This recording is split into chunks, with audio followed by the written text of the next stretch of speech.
Motivation में। दिव्य जीवन इस ऑनलाइन समूह के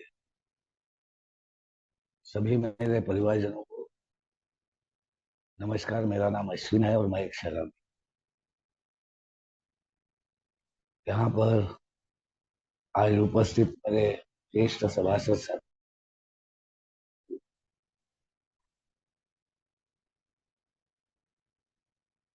लिली जी, रोनी जी, विलियम जी, हमारे सनत भाई और आप सभी परिवारजनों का बहुत बहुत आभारी हूँ।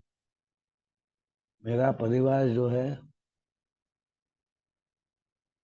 उसका तहे दिल से शुक्रिया अदा करता हूँ। अल्कोहलिक्स एनोनिमस की ये अनोखी जो सोहबत है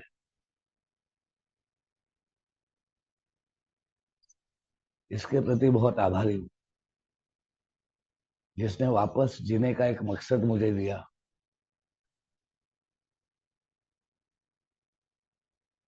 इस परिवार में, इस फेलोशिप ने इतना कुछ मुझे दिया है कि जो हमारे पूर्वज कहते हैं replace that is fellowship of alcoholics. उसकी सिद्धता मेरे जीवन में क्षण प्रति क्षण आती है। अल्कोहलिक्स एनोनिमस रिवाइवल ग्रुप था ना, मेरा होम ग्रुप, मेरे मार्गदर्शक जिन्होंने मेरे मुझे जीवन दान दिया।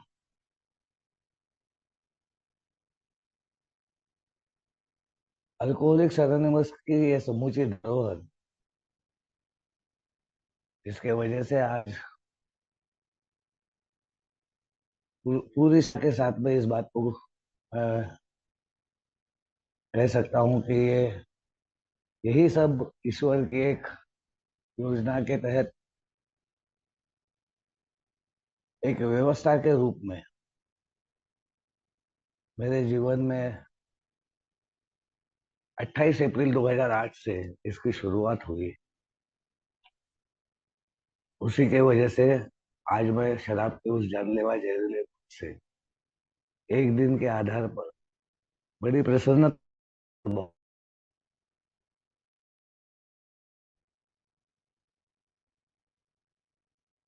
याद आ रहा जब नागपुर में नवचैतन्य व्यसन मुक्ति केंद्र से बड़ा सहमा हुआ, डरा हुआ, घबराया हुआ न था, असुरक्षित है,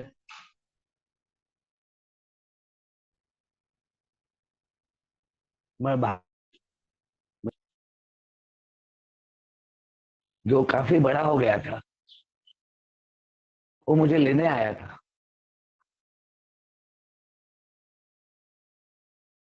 उसी को मैंने मिन्नत की थी 1 महीना पहले।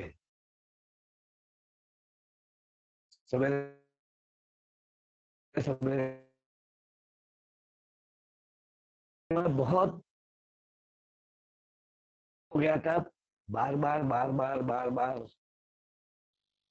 मेरे जिंदगी में आने वाली शराब जो शराब के इस सोहबत के साथ में जुड़ने के बावजूद भी 20 साल तक कई बार आई। 5 बार मैंने डी एडिक्शन सेंटर, 3 बार लॉकअप देखा, 3 सुसाइडल अटेम्प्ट किया, काम धंधा नौकरी सब माटी मोल हो गया।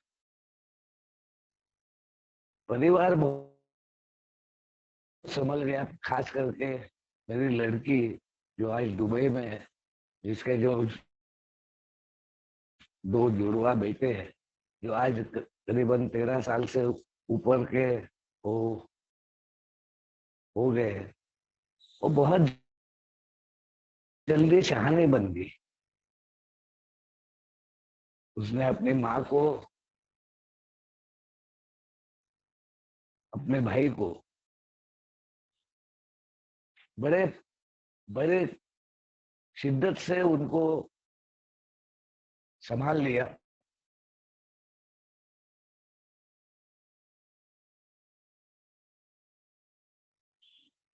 और मेरे साथ में जीना सिखा दिया। मैंने अपने इस बेटे को, जो उस वक्त सीए कर रहा था, बराबर आज से 1 महीना पहले मिन्नत की थी कि बेटा मुझे एक आखिरी मौका दो। मुझे कहीं पे तो भी दिल में ये यकीन था कि जो कुछ होगा वो अल्कोहलिक्स एनोनिमस के द्वारा ही होगा। मैं थक गया था, मगर क्या मैं ऐसा मेरे से छूट रहा है। शराब की दूरी मिलने के बावजूद, अल्कोहलिक्स एनोनिमस के दायरे में बहुत कुछ सहभाग लेने के बावजूद और बहुत सारे लोगों से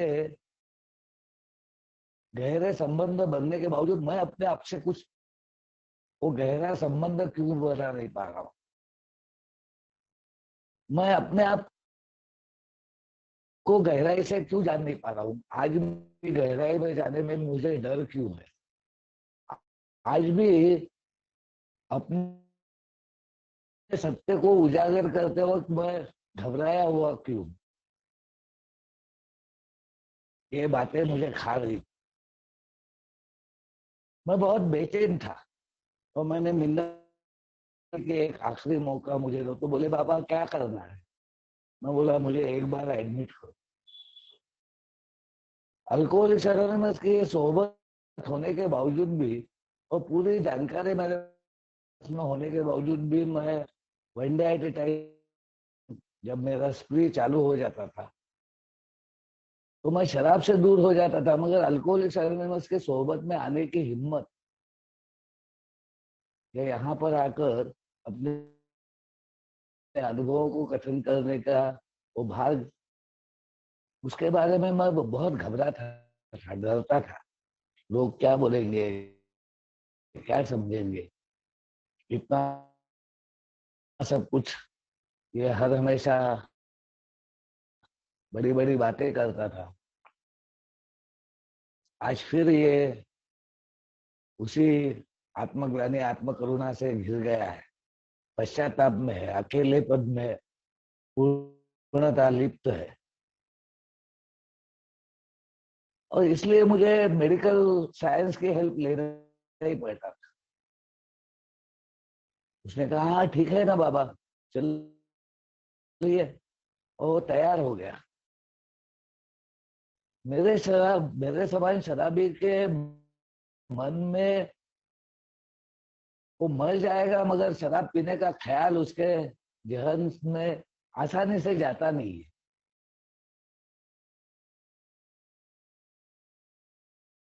कई बार ये निर्णय करने के बावजूद कि अब बहुत हो गया, अब इसके बाद में कभी नहीं, फिर भी एक बार ऐसा लगता है कि एक बार यार पी लेता हूँ ना, अब इसके बाद में पीना ही नहीं है तो अभी पी लेता हूँ। और वही ख्याल मेरे मन में भी आ गया। मैं बोल नहीं पा रहा था क्योंकि यही बेटे थे, रात देर रात जब भी मैं मुद्दाम से आवाज करके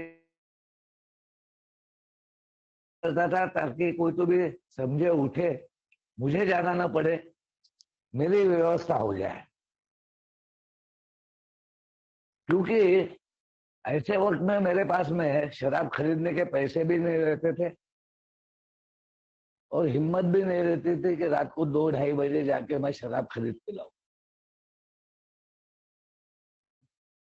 तब मेरे वो हरकतों के कारण बीवी जाग जाती थी और ये बच्चे को उठा के बोलती थी अरे देख देख तेरे पापा कहाँ जा रहे। तो आके बोलता था क्या हुआ बाबा। फिर बेटी भी उठ जाती थी, कुछ नहीं मेरे को पीने जाना है। ठीक है ना, मैं आपको लाके देता हूँ। या तो मेरी ही लाई हुई शराब जो मैं भूल गया था कहाँ रखी है, क्योंकि मुझे याद ही नहीं आता था। और मैं इतनी लाके रखता था, जब भी पैसे होते थे तो मेरे पूरे पैसे अब शराब खरीदने में और शराब पीने में ही जाते, जब वो रिलैप्स या वो साइकिल मेरी चालू हो जाए, तब कोई दूसरा विचार जहन में आता ही नहीं था।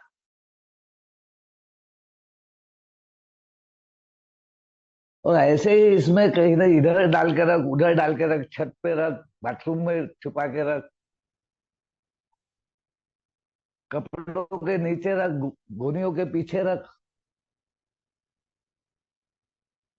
तो ऐसे ही कहीं रखी हुई शराब उनको मिल जाती थी, वो उठा के बाजू में रख देते थे कि रात देर रात पापा जब मांगेंगे तब दे देंगे। तो ऐसे वक्त में वो बोतल मेरे को दे देते थे, या अगर नहीं रही तो बेटा जाता था। जब वो जाता था तो मन में आता था कि इतने रात को ये जा रहा है, ये बेटा कभी सिगरेट के पानठेले पे नहीं गया, ये शराब लाने जा रहा है, रोक ले इसको अश्विन, बच जाने दे। मगर वो जुनून जो शराब पीने का रहता था, वो इतना तेज रहता था कि मुंह से आवाज नहीं निकलती थी।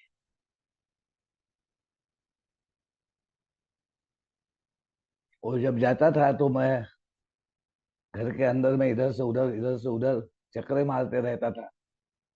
ये बराबर जाएगा क्या, कोई रोकेगा तो नहीं, गश्त रहती है पुलिस की, वो तो नहीं रोकेंगे, ये आएगा क्या बराबर। और वो आ जाता था, तो आके मुझे शराब की बोतल लेके बोलता था कि ठीक है, ये पी लो आप, फिर सो जाना। सोना क्या था, बेहोशी थी। मेरे को होशमंदी चाहिए ही नहीं थी। इस दुनियादारी के झमेले में होशो हवास में जीना मेरे को आ नहीं रहा। जीने का तरीका मेरे पास में नहीं था, व्यवस्था में जीना कैसा, ये मुझे मालूम नहीं था। एक शराबी का असली मायना क्या है, वो भी मैं समझा नहीं था।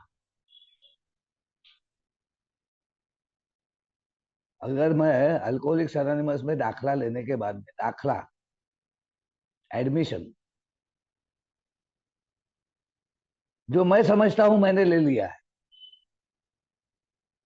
मेरे शराब पीना छोड़ने की इच्छा एकमात्र आवश्यकता है,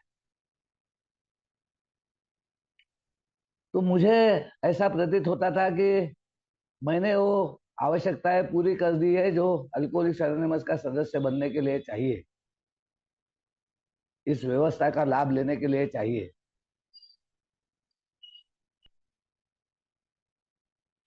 और अब इस व्यवस्था के द्वारा मेरे जीवन में वो सब खुशियां आ जाए, वो सब बातें हो जाए, लेकिन वास्तविकता में इस सोहबत के द्वारा, ये बड़े से परिवार के द्वारा, इस कार्य पद्धति के द्वारा और अल्कोहलिक्स एनोनिमस के इस धरोहर के द्वारा एकता, सेवा और मुक्तता, अल्कोहलिक्स एनोनिमस एक मानवीय जीवन के उतार चढ़ाव में संयमित रीते जीने की और प्रसन्नता के साथ में जीने की जो बात करता है, उस पर मेरा ध्यान भी नहीं था, वो मेरे जहन में भी नहीं था। और इसलिए जब उस बेटे के साथ में मैं निकला डी एडिक्शन सेंटर को जाते वक्त, तो मेरा पूरा ध्यान इधर उधर था कि मैं कहाँ इसको रोकूं और कहाँ बोलूं कि अब जा रहे हैं तो मैं थोड़ी पी लेता हूँ फिर आगे चल। मगर बिल्कुल डी एडिक्शन सेंटर के नीचे तक हम आ गए, मगर मुझे कोई मौका नहीं मिला। वहां उतरते ही मैंने उसको कहा, बेटा थोड़ा सदर तक एक एरिया है, वहां से डी एडिक्शन सेंटर करीबन 14 किलोमीटर दूर था मेरे घर से। और डी एडिक्शन सेंटर से 1 किलोमीटर पर एक एरिया था, वहां पे मुझे मालूम था एक बार है जहाँ पे मेरे को शराब मिल जाएगी। वो थोड़ा आउटसाइड में था, मेरे रोड पे होता तो मैंने उसको वहीं पे रोक दिया रहे, और मजबूरी में वो रुक भी गया रहे। मगर जब डीआईडिक्शन सेंटर के नीचे आ गए तब उसने मुझसे कहा कि बाबा अब वहां क्यों जाना है, जब आपने तय कर लिया है कि आपको नहीं पीना है तो आप चलिए ना ऐसे ही ऊपर अभी।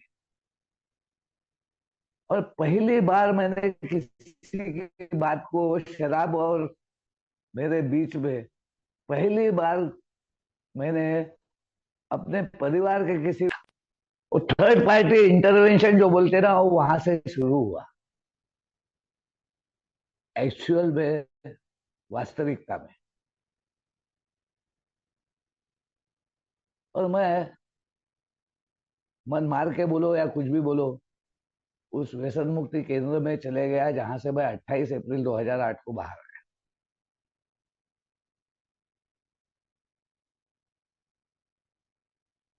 सब कुछ गया हुआ था। मेरे पिताजी ने 82 में, मैंने जब थाना छोड़ दिया, अच्छी खासी नौकरी छोड़ दी,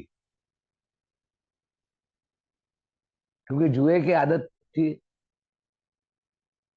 मुझे यकीन है कि मैं अपने अनुभव कथन के द्वारा जो भी अपने सत्य को उजागर कर रहा हूं, उसको आप अपने खुद के हित में ले। मेरे अनुभवों को किसी के भी साथ में आप साझा कर सकते हैं, अगर वो किसी के फायदे का होता है। क्योंकि बहुत सारे सत्य जो मैं नॉर्मली बोल नहीं पाता, उन सबको मैं आज आपके बीच में बताने की कोशिश कर रहा हूँ, इस यकीन के साथ कि ये मेरा परिवार उसको दूसरे किसी सदस्य के फायदे के लिए ही इस्तेमाल करेगा। क्योंकि आप लोगों ने मुझे हंसना सिखाया, आप लोगों ने मुझे रोना सिखाया, आप लोगों ने मुझे खुशी समझना, खुशी को जाहिर करना, दुख को समझना, दुख को जाहिर करना, ये सब आप लोगों ने ही मुझे सिखाया है।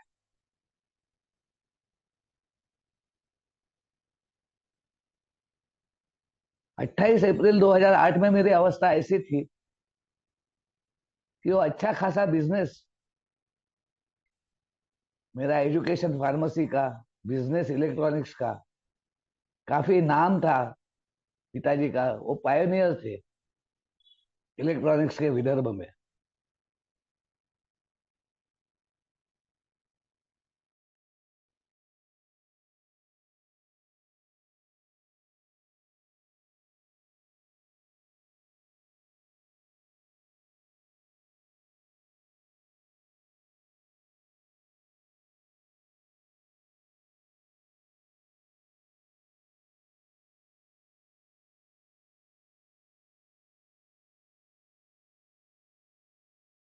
अश्विन भाई, आपकी आवाज नहीं आ रही है।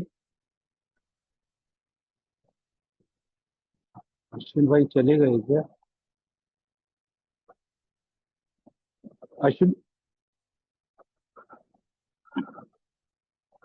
अश्विन भाई, माइक ओपन करिए, आपका माइक बंद है। अश्विन भाई। हाँ, सॉरी सॉरी, ओपन नहीं हो रहा था। सॉरी। ठीक। एक्चुअली मेरे मार्गदर्शक है जो, उनका फोन आ गया था, तो मुझे 1 मिनट बात करना पड़ा, मैं माफी चाहता हूं। तो मेरा एजुकेशन अलग, मुझे दिया हुआ काम धंधा अलग, मेरी शादी करा दी। जैसे एक परिवार का एक आखिरी प्रयास होता है कि शादी करा दो, जिम्मेदारियां आ जाएंगी, कुछ अच्छा जिम्मेदार इसको बना दो, तो ये ठीक रहेगा। क्योंकि उस वक्त शराबियत नहीं थी, शराब नहीं थी, शराबियत थी। मेरा चाल चलन, मेरा बर्ताव, मेरा बोलचाल, ये सब एक बड्डाखोर व्यक्ति जो अपने मन लायक नहीं हुआ, तो जिस प्रकार बंडखोरी कर बैठता है, उस प्रकार का मेरा बिहेवियर मैं बहुत कुछ अच्छा बनना चाहता था, अच्छा अच्छा ही से जीवन जीना चाहता था, मगर उसके लिए जो शिद्दत से प्रयास होना, जो सातत्य होना, जो परसिस्टेंट परसिवरेंस होना, वो मेरे में नहीं था। मैं तो इस किस्म का था कि एक चीज करने के बाद में, उसमें एक मुकाम मिलने के बाद में, आगे और बढ़ने के लिए जो करना चाहिए वो किए बिगड़ मैं उसको छोड़ देता था। I was jack of all, master of none. Perfection मैं चाहता था, मगर परफेक्शन क्या है, संपूर्ण होना क्या है, परिपूर्ण होना क्या है, इसके लिए मैं अर्धवट हूं, अधूरा हूं, इस बात का स्वीकार की भावना मेरे भीतर नहीं थी। अपनी गलतियों से सीख लेना मुझे कभी जमा नहीं। सबक लेना और करके शराब के साथ में और शराब के बिगड़ भी मेरे जिंदगी में ऐसे कुछ, जो बोला जाता है ना कि कई सारे चेतावनियां, एडवेंचर्स, जो एडवेंचर्स नॉर्मली सर्वसाधारण व्यक्ति करेगा नहीं। पैसे चोरना, इधर का उधर करना, उधर से उधर कर देना, झूठ बोलना, लेपापोती करना, आत्मदया आत्मकरुणा में जाके लोगों को ब्लैकमेल करना, ये सब में मैं एक प्रकार से बहिरत मैंने हासिल कर दी थी। बचपन से ये सब चीजें मेरे जहन में, जबकि मैं एक माँ का अच्छा लाडला बेटा बनना चाहता था। लड़की नहीं थी करके माँ परेशान थी, तो मैं वो रोल भी खेलना चाहता था, माँ को सब साथ देना चाहता था और देता भी था।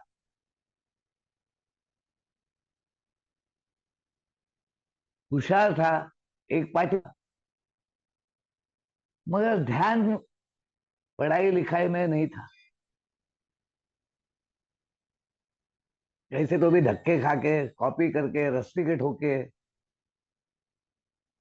मेरा एजुकेशन हुआ। सब लोग परेशान थे, भाई लोग जो अव्वल थे, दुनियादारी में एक नाम कमा रहे थे, वही मैं अपने खानदान का नाम गंवा रहा था।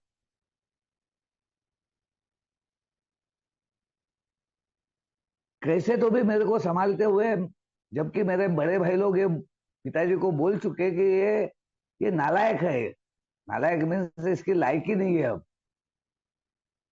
नालायक का मतलब मैं अलग लेता हूँ।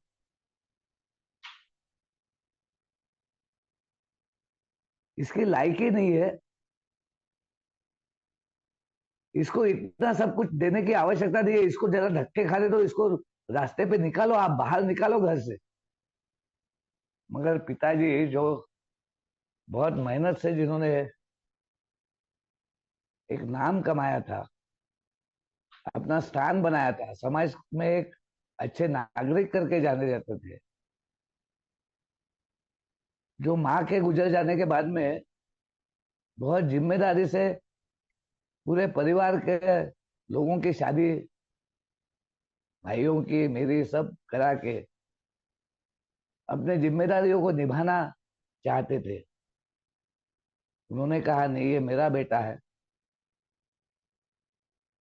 मेरा खून है, ये गलत जरूर जा रहा है मगर एक दिन ये सही हो जाएगा।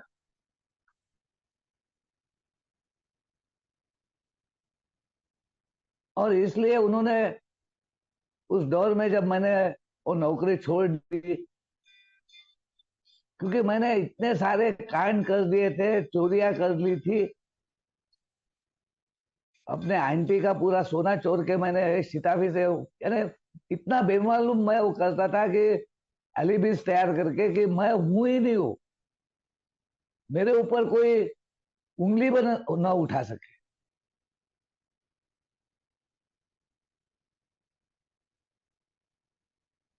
और दवाई की दुकान, दवाई का फैक्ट्री में मैं काम कर रहा था, वहां पे मैंने चोरियां की। रात देर रात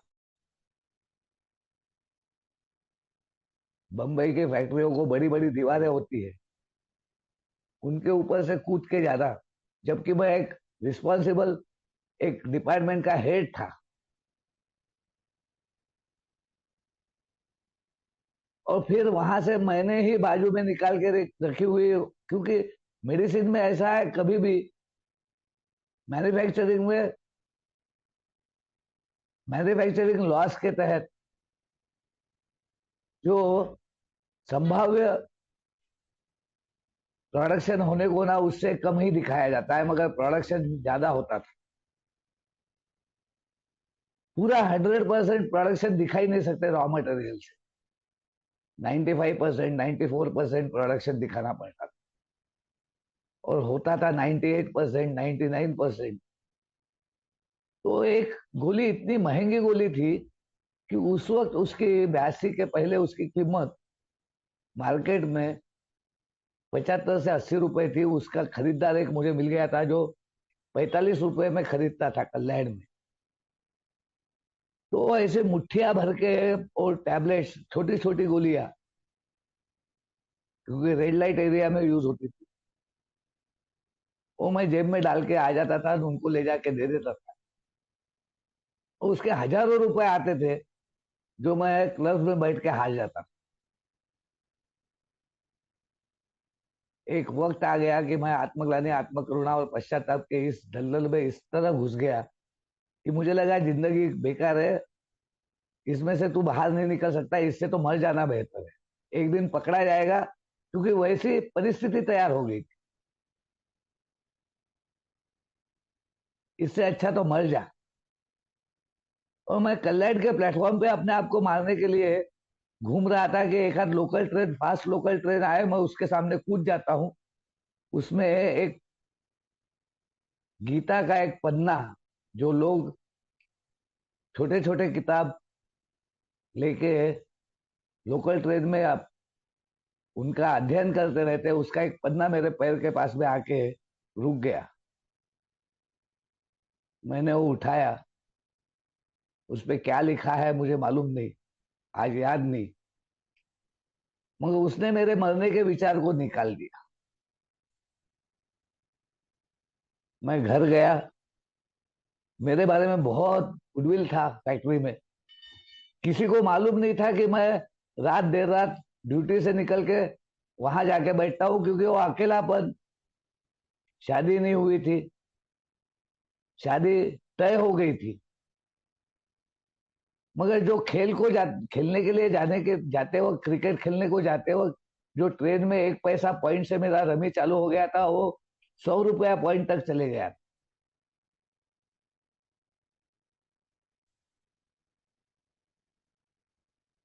और बहुत भयानक अवस्था में मैंने जाके रिजाइन किया। स्विट्जरलैंड के मेरे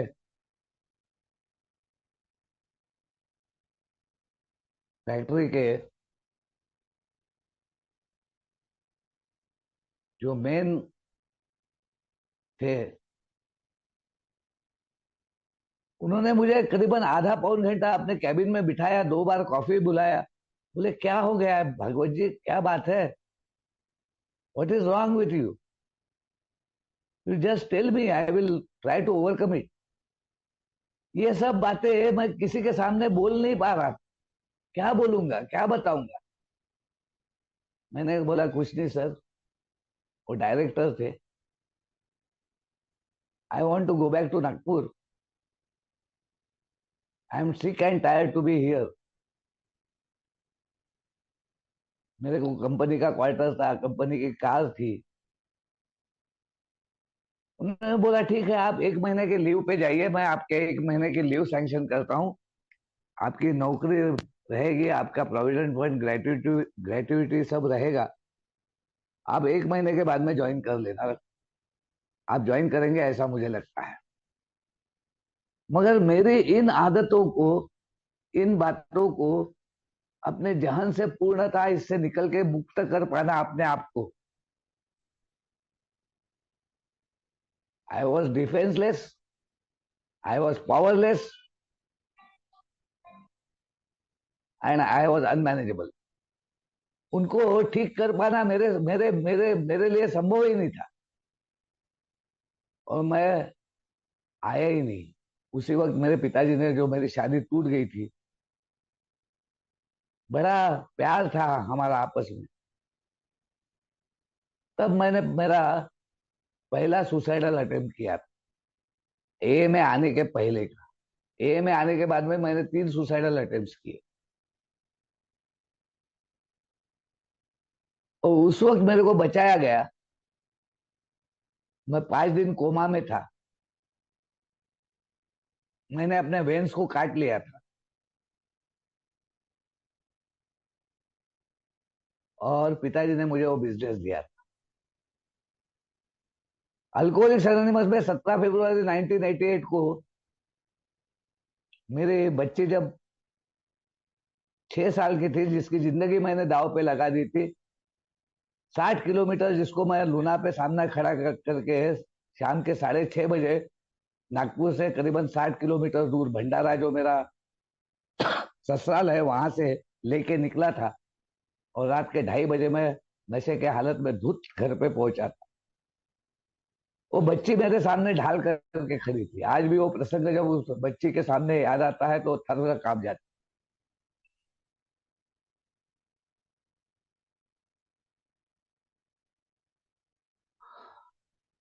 एक डॉक्टर की ट्रीटमेंट हुई, स्पेशलिस्ट साइकेट्रिस्ट नागपुर के, उनका कोई दोष नहीं। मेरे समान शराबी का ट्रीटमेंट कर पाना उनके लिए असंभव है, क्योंकि उन्हीं के व्यवस्था में मैंने अपनी शराब जमाई। किसी भी व्यवस्था में व्यवस्था के साथ में जीना मेरे को आता नहीं था, ये मेरे बीमारी का खास भाग था। मेरा प्रवेश हो जाता था, मुझे लोग अपना लेते थे, मगर मैं उस व्यवस्था को अपना नहीं पाता था। और वही चीज अल्कोहलिक्स एनोनिमस में 20 साल तक हुई, जिसको मैं एडमिशन बोलता हूँ या दाखला बोलता हूँ। कोई भी व्यवस्था में दाखला लेने के लिए या एडमिशन लेने के लिए एक रिक्वायरमेंट है, और वो रिक्वायरमेंट पूरी करने के बाद में ही वो एडमिशन या दाखला होता है। अगर मेरे समान भाई कोई आना जाना आना जाना आना जाना कर रहा है, तो रिक्वायरमेंट पूरी नहीं हुई है, तो मुझे जाना पड़ता है, आना पड़ता है, जाना पड़ता है, आना पड़ता है। मगर जिस दिन वो रिक्वायरमेंट पूरी हो जाती है, मेरी एडमिशन हो जाती है, मेरा दाखला हो जाता है, that is the first step of alcoholics anonymous.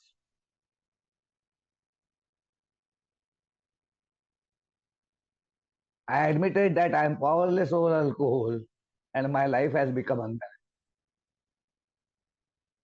वहां से एक चमत्कारों की छड़ी लग गई। दिव्य जीवन ऑनलाइन समूह ये उसी चमत्कार का एक भाग है। इसमें मेरा कुछ नहीं है, ये तो आप सब लोग थे, आप सब लोग जुड़े, ये ज्येष्ठ सभासदों ने साथ दिया, उन्होंने अपना प्यार और सहिष्णुता दिखाई मेरे समान व्यक्ति को, जिसको कहीं पे भी कोई स्थान नहीं था, एंट्री नहीं थी, जिसकी कहीं पे भी दाखला नहीं हो सकता था, उसको अल्कोहलिक्स एनोनिमस ने बड़े प्यार से गले लगाया। और वो बात मेरे जहान में तब आई 1 जनवरी 2000। कई सीनियर सदस्य जुड़े, मगर मैं मेरे स्पॉन्सर और शेषराव काका नागपुर के, जो आज इस दुनिया में नहीं है, कई लोगों ने मेरे को सहन किया, माफ किया, अपना बनाया, कोई सजा नहीं दी, किसी प्रकार से मुझे दुत्कारा नहीं, निकाला नहीं, सिर्फ यही कहा कि we love you Ashwin, we want you to be back in life. इन्हीं के वजह से मैं कुछ सीख ले पाया। उन्होंने जिस प्रकार से मुझे कई सालों के बाद में गले लगा के कहा, एक परिवार के सदस्य के समान, जो मैं चाहता था, जो प्रेम मैं चाहता था, जो अपनापन मैं चाहता था, वो अपनापन मुझे अल्कोहलिक्स एनोनिमस के इस फेलोशिप ने दिया।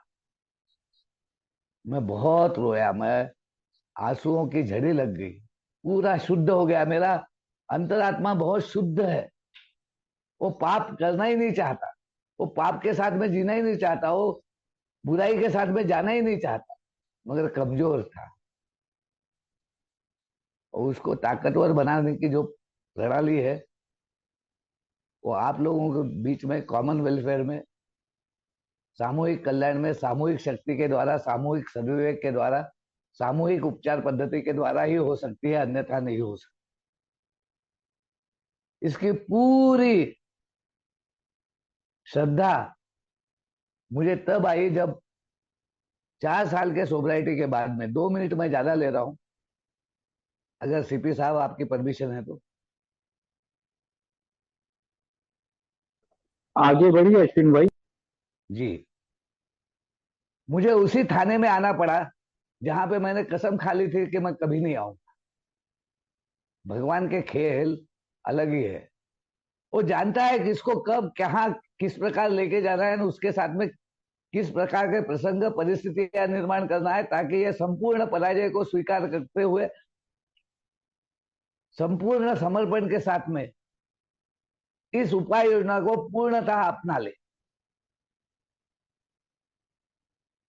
और वही मेरे साथ में हुआ कि इस दुनियादारी के चक्कर में, इस माया जाल में, मैं एक मानवीय जीवन जिस प्रकार व्यवस्था में जीना चाहिए उस प्रकार से न जीने के कारण वही उसी अस्वस्थता में आया और अपने कंफर्ट जोन में चले गया। अगर शराब में नहीं पी सकता तो मेरा कोई तो भी ऐसा कंफर्ट जोन रहता है जहां पर मुझे अच्छा लगता है, मुझे दुनिया में होने का एहसास होता है, मेरे दर्द को, पीड़ा को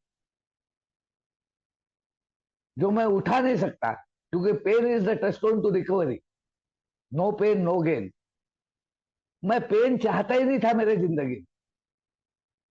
मैं पेनलेस लाइफ जीना चाहता था, करके बेहोशी पसंद करता था, जो शराब कराती थी। और मुझे अल्कोहलिक्स एनोनिमस के इस अद्वितीय ऐसे व्यवस्था के द्वारा, जिसमें एक परमेश्वर के, परमात्मा के, परम पिता की बहुत बड़ी एहसास हर वक्त होता है, उसने उस थाना में लाया। और अभी जो मैंने मार्गदर्शक की बात की, मैंने कई बार किया है, करके शॉर्ट में शेयरिंग करता हूँ कि उस पावर ऑफ अटर्नी की जो मेरे बेटी ने और मेरे जवाई ने मुझे दी थी, उसकी मैंने पूरी वाट लगा दी। उनके ब्लैंक चेक्स, उनका बैंक अकाउंट, उनके प्रॉपर्टी से आने वाला डिपॉजिट, किराया, उनके लॉकर्स, गहने, वो बच्चे जिनको मैं, यानी क्या क्या क्या तरीका था मेरा, क्या था मैं। कोई नीतिमत्ता नहीं, कोई नैतिकता नहीं, कोई आदर्श नहीं। वो मेरे छोटे छोटे नन्हे से ग्रैंड चिल्ड्रन, उनके वो चेन्स, अंगूठिया छोटी छोटी, वो सब मैंने, और मेरा मन बोलता था कि तेरा ही तो है, इतनी बड़ी प्रॉपर्टी है तेरी, सब तो इनको ही देने वाला है, किसको क्या कम गिरने वाला है, अभी तूने ले लिया तो क्या होने वाला है। और मैंने सब वाट लगा दी। वही फिर आत्मग्लानि, आत्मकरुणा, पश्चाताप, मरने का विचार, मुंह काला कर मर जा, नहीं तो निकल जा कहीं पे, और एक ख्याल कि अपने स्पॉन्सर को मिल। और मैंने फोन किया, मेरा थर थर में आवाज में थरथराहट थी, मैं कांप रहा था, बिना शराब पिए। उन्होंने कहा अश्विन आ जा, मैं हूं उपवन में। और मैं वहां गया, पसीने से तर थर थर कांप रहा था। उन्होंने कहा अश्विन अश्विन अश्विन, कुछ मत बोल, कुछ मत बोल। उन्होंने मुझे गले लगाया एंड मुझे बोला कि you are not last man and you are not the first man. ये मानवीय जीवन में ये सब बातें होती है। हमारी जीवन पद्धति ही हमको बताती है कि हमारे हाथ से गलतियां होंगी, हम फिसलेंगे, हम आदर्श रूप पे नहीं टिक पाएंगे। इसका मतलब क्या है कि हम हर वक्त शराब पिएंगे?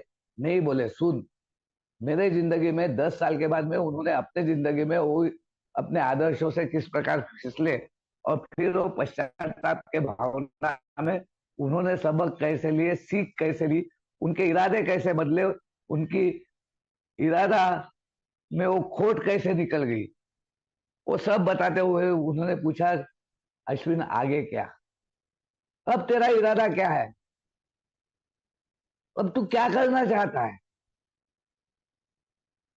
मैं बोला नहीं, मैं जीना चाहता हूं, और मैं सब ठीक करने के लिए जो भी कष्टदायक प्रक्रिया में से जाना पड़ेगा, जो भी पेन में से जाना पड़ेगा, वो पेन लेने को मैं तैयार हूं। बोले वेरी गुड, जा भगवान के पैर गिर के आ। मैं नतमस्तक होके गणपति के मंदिर में लेट गया, एकदम हल्का हो गया। ऐसा लगा कि सालों का बोझ उतर गया है। जो बातें मैं कभी किसी के सामने बोलने को डरता था, हिचकिचाता था, आज वही मेरे जीवन की ताकत बन गई है। वहां से मैं वापस आया, उन्होंने कहा जा ऐसा ऐसा करना है, तेरे प्रॉपर्टी का जो घमंड है, तेरे को सब प्रॉपर्टी उनके नाम पर कर, उनके पैरों पे रख, माफी मांग, वो तेरे को रखेंगे नहीं रखेंगे, हकाल देंगे, घर से निकाल देंगे, तेरे ऊपर थूकेंगे, जो भी करेंगे, मंजूर है। बोला हाँ मंजूर है। मगर मेरे जवाई संभले, उन्होंने प्यार से मेरे को उठाया, ऊपर बिठाया, मगर एक वाक्य बोला कि बाबा, मेरे पिताजी ने आपके बेटी को अपनी बेटी मानकर उसको घर लाने के लिए, रिटायरमेंट के बाद में अपने रहने के लिए जो घर बनाया था, वो घर गिरवी रखा, मेरे से पैसे नहीं लिए इस शादी करा के देने के लिए। उसकी किस्तें अभी भी चालू है, अभी तक वो कर्जा फेड़ा नहीं गया है। और उन्होंने आपके इस बेटी को, अपने बेटी को, मेरे पत्नी को एक हार पहनाया था। अभी हम शादी में जा रहे, और वो अगर पूछेंगे कि बेटी तूने वो हार क्यों नहीं पहना, तो हम क्या जवाब देंगे। मैं बहुत रोया। मैंने उस वक्त ठान ली थी कि कुछ भी हो गया, तब भी मैं पीड़ा में से गुजरूंगा, दर्द में से गुजरूंगा, मैं सामना करूंगा, मैं अपने लिए कम दूसरों के लिए ज्यादा जीऊंगा। और ये जीवन सही में आप सब लोगों की देन है, मेरे उन सब सभासद साथियों की देन है जो तकलीफ में रहते हैं, पीड़ा में रहते हैं, क्योंकि वहीं पे ईश्वर है, ये बात को मैं मानता हूं। और वहीं से मुझे अपने जीने के लिए शक्ति मिलती है। करके अल्कोहलिक्स एनोनिमस की जो बातें हैं, the more we give the more we receive, मुझे वही पावर ऑफ अटर्नी कोविड के दिनों में वापस देने में आई। उनका वो मकान जो उनकी खरीदी वैल्यू थी, उससे करीबन 25 लाख के मुनाफे से बेचा गया। वो अमेंस नहीं हुए मेरे, मेरे अमेंस थे उनके साथ में हर वक्त बने रहना, इस वो पारिवारिक व्यवस्था में जीना, एक बाप बन के, एक बेटा बन के, एक भाई बन के, एक पति बन के अपनी जिम्मेदारियों को उठाना। वो सब इस व्यवस्था ने मुझे जिम्मेदारियां उठाना, दुखों को समझना, पीड़ा को समझना, प्यार मोहब्बत से जीना, समझदारी के साथ में अपने जिंदगी के निर्णय करना। अगर अपन खुद निर्णय नहीं कर सकते तो दूसरों की सलाह लेना। ये सब बातें आपने सिखाई। मानवीय जीवन जीना कैसे, इस व्यवस्था ने सिखाया। अगर व्यवस्था में मैं एडमिशन लेता हूं, दाखला लेता हूं, तो मैं व्यवस्था के विपरीत अगर जीऊं तो उस व्यवस्था में मैं टिक नहीं पाता। उसी को मैं अस्ता व्यस्तता बोलता हूं। किसी भी व्यवस्था में जीने के लिए उस व्यवस्था के मुताबिक मुझे अपने आप को, जो भी नीति नियम है, जो भी कानून है, जो भी व्यवस्था के लिए आवश्यक चीजें हैं, उनको मुझे शिद्दत से अपने जीवन में करना ही पड़ता है। उसको बोलते सम्मिलित होना, सहभागी होना, एक रूप होना, उस व्यवस्था का बन जाना। वो बनने का मौका आप लोगों ने दिया, पर परिवार ने मुझे जीवित रखा, उन्होंने मुझे संभाला। आप सबने प्यार दिया, अल्कोहलिक्स एनोनिमस के इस धरोहर ने जीने का एक तरीका दिया, और परमपिता परमेश्वर ने वो सब प्रसंगों में से मेरे को सीख दी, सबक दिया, और मेरे स्पॉन्सर ने मेरे को जीवन दान दिया। इसलिए मैं आप सबका तहे दिल से फिर से एक बार शुक्रिया अदा करता हूँ, शुक्रगुजार हूँ, बहुत आभारी हूँ। आप ही के वजह से मैं हूँ, वरना मेरा खुद का ऐसा कुछ भी नहीं है। बहुत बहुत धन्यवाद। Thank you so much. God bless you.